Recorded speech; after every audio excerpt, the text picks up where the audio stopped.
Baroșii, am primit o mulțime de întrebări, dar nu știu ce să răspund. Cât costă să matriculez mașina asta în țară, în România? Mașina asta este adusă din America, a venit Bank Southampton, a venit în Londra, după care a avut un accident.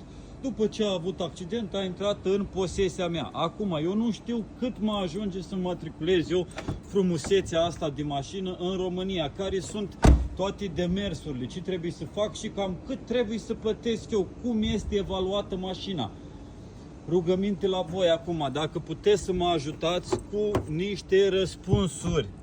Cât costă să matriculez o mașină din Anglia în România, cu volan pe partea stângă? Mașina este import America.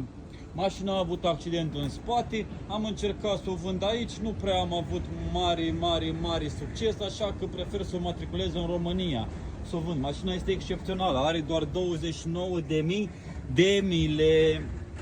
Lăsați-mi în comentarii sau dacă știți o companie, vreo firmă din România care se ocupă cu matricularea mașinilor. Ce pot să mai spun mai mult de atâta? Lăsați-mi în comentarii cât mă costă să matriculez mașina asta din 2021 în România.